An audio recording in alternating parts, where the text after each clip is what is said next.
Okay, for our first special test for the hand, the hand is going to be Allen's test. So you're going to get a hold of radial and ulnar arteries, and then you're going to try and give that a crushing force. It should cut off and occlude blood flow to the hand. It should turn white, and you'll have them open close it, then let go of one at a time, and blood flow should return to the hand. Positive test is lack of return to color to the hand. Okay, now we'll do Chinell sign for that median nerve. So median nerve runs kind of on that, go through that radial aspect of the anterior forearm. You're going to give some taps.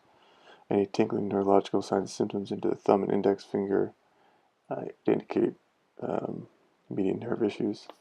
And we got Phelan's test is another median nerve, called a carpal tunnel syndrome test. So you're going to have them go hand to hand, and then they're going to hold a lot of flexion. Any reproduction of signs and symptoms in that median nerve distribution is a positive test.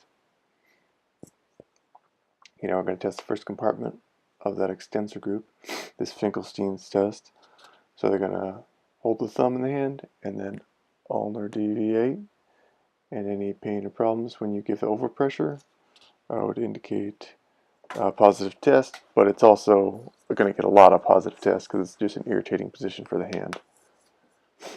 Okay, now we got Bernal-Littler test. So this is going to test intrinsic, extrinsic, and capsular tightness in the PIP joint.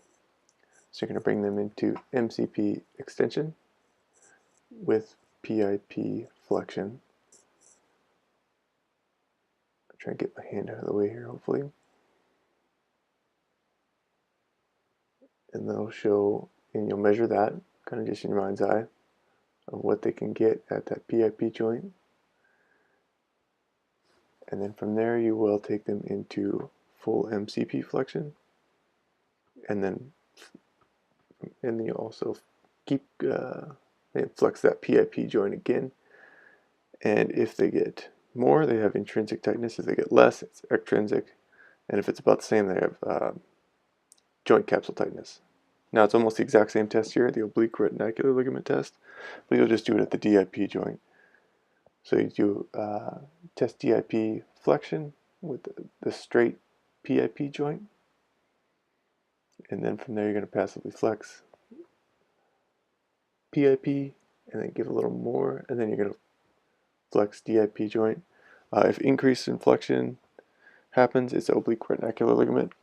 If no change, it's joint capsule. Okay, now I've got Feldman sign, so it's going to test for ulnar nerve lesion. So you're going to have them pinch a piece of paper. If they can hold it, they're good. If a positive test is they're going to flex at that IP joint of the thumb, indicating they can't go pad to pad and there's an ulnar nerve injury. Next part of the test, which we've already done, is anterior interosseous nerve. If they can go tip to tip, anterior interosseous is okay. If they can only go pad to pad, anterior interosseous is damaged. Okay, now we have one of our upper limb tension tests. So this is number 2 for the median nerve. So you're going to bring the patient up into 90 degrees of abduction, full horizontal abduction and external rotation. You're going to get a hold of the fingers, extend the fingers, wrist, and hand. And she's already positive there. In a normal testing scenario, yeah, you take them into more ER, full ER, and then just extend the elbow, and that would indicate a positive test for that median nerve.